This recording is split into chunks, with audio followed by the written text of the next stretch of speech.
Next, ada Judika yang buka suara nih memberikan tanggapannya terkait Agnes Mo yang kalah di persidangan melawan Ari Bias. Kira-kira Bang Judika setuju atau enggak nih dengan hasil persidangan kasus royalti yang menyeret nama Agnes Mo? Tanpa berlama-lama lagi, langsung aja ini dia.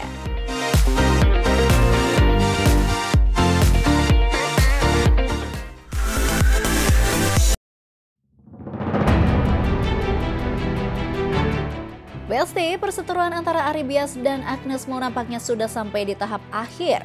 Pasalnya baru-baru ini pihak Pengadilan Negeri Jakarta Pusat telah mengeluarkan surat yang menyatakan jika Agnes Mo kalah dalam persidangan kasus pelanggaran Undang-Undang Hak Cipta dan royalti melawan Ari Bias.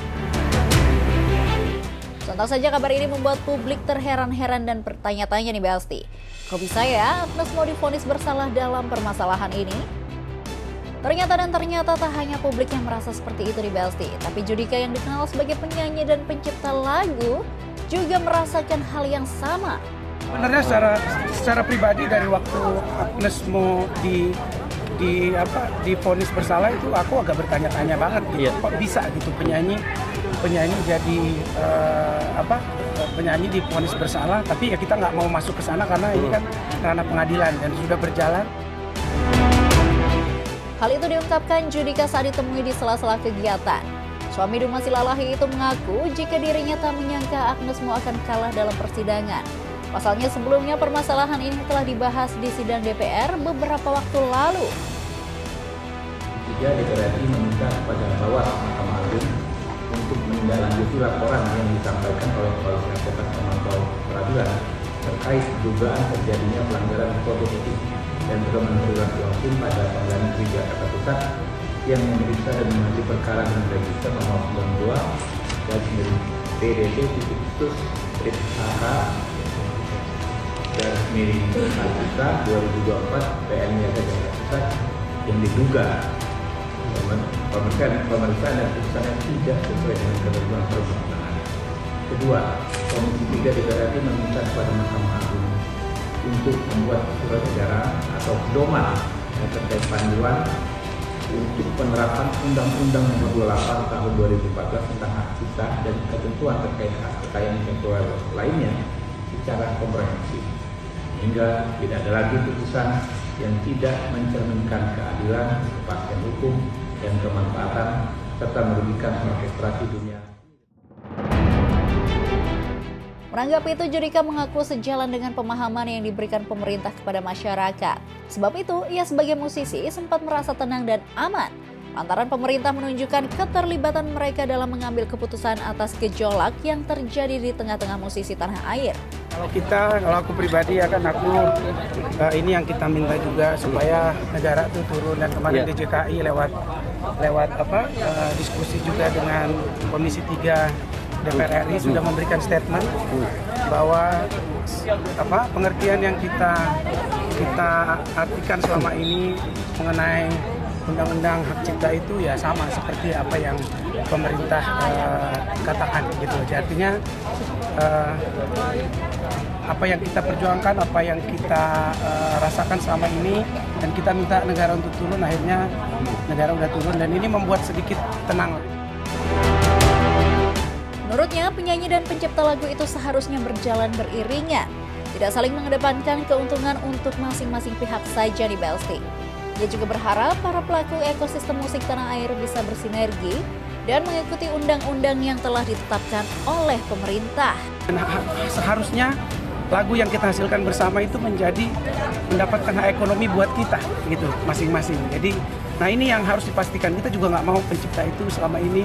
Aku juga pengen, abangku pencipta, aku juga pengen mendapatkan hakku sesuai dengan apa yang harusnya aku dapatkan. Tapi yang jelas kalau aku sebagai penyanyi dan juga sebagai pencipta pengen banget, karena ini negara hukum, jadi biarkan negara yang membuat aturan ini juga turut, supaya kita tahu mana regulasi yang benar.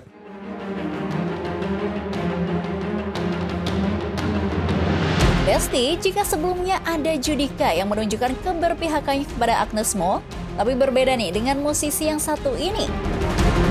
Gaps Posan Tobing, saat ditemui di sela-sela kegiatannya, musisi berdarah Batak ini justru dengan gamblang menunjukkan bahwa dirinya berada di pihak lawan Agnes Mo nih Besti. Dengan kata lain, dia kontra dengan pihak Agnes. Kalau saya memandang kasus Agnes Monica dengan Ari Bias, kalau saya memihak kepada Ari Bias tentunya. Karena apa? Karena Agnes Monica itu dengan jelas dia bersalah ya, dan pengadilan sudah memutuskan.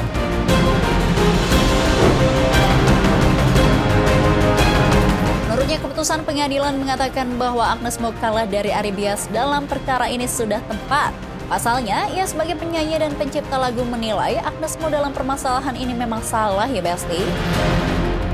Dia menegaskan bahwa perseteruan yang terjadi antara Agnes Mo dan Ari Bias ini bukan soal royalti, tapi Agnes Mo sebagai penyanyi mengabaikan kewajibannya untuk minta izin terlebih dahulu kepada pencipta lagu yang dibawakan saat manggung. Dan tak tanggung-tanggung, Posan mengungkapkan jika Agnes Mo mengabaikan kewajiban itu, tak hanya sekali dua kali nih Besti, melainkan berkali-kali. Setahu saya ya, koreksi kalau saya salah, yang dituntut itu bukan royalti sebenarnya. Yang pada waktu yang si Agnes Monica dan Ari Bias itu ada kegiatan panggung yang si Agnes Monica itu tidak izin kepada pencipta lagunya. Dalam hal ini setahu saya itu ada tiga kali pelanggaran. Nah, di dalam pelanggaran itu jelas di undang-undang itu disebut ya, tertulis itu setiap pelanggaran undang-undang yang seperti Agnes lakukan itu didenda 500 juta. Nah, Agnes Monica itu melakukan 3 kali pelanggaran. Makanya nilainya 1,5 miliar. Jadi banyak yang salah kaprah. Jadi orang berpikir Ari Bias meminta royalti 1,5 miliar. Bukan itu. Dia kemudian lanjut menjelaskan jika dalam permasalahan ini Ari Bias mengaku sebagai korban bukan tanpa alasan. Bahkan sebelum membuat laporan polisi, Ari Bias ternyata sudah lebih dulu mendapatkan informasi yang valid dari lembaga tertentu yang mengatakan jika karyanya dibawakan oleh penyanyi lain tanpa izin. Ari Bias itu hanya diam aja. Itu yang membacakan itu dan tertulis itu negara yang memutuskan. Jadi banyak yang salah kaprah sih kalau saya lihat. Satu persatu fakta sudah mulai terungkap nih Besti. Semoga aja dengan hasil keputusan persidangan ini dapat dijadikan pelajaran kepada penyanyi agar lebih berhati-hati dalam membawakan lagu milik orang lain. FYI ini Besti, nama Agnes Mo sempat jadi perbincangan hangat di tengah publik usai Ari Bias melaporkan dirinya ke Polda Metro Jaya beberapa waktu lalu. Adapun dalam laporan tersebut, Agnes Mo diduga melanggar Undang-Undang Hak Cipta karena menyanyikan lagu Bilang Saja tanpa izin kepada komposer atau pencipta lagu tersebut. Oke Besti, jangan beranjak dari tempat duduk Anda, karena setelah ini Celebrity Fresh akan segera kembali.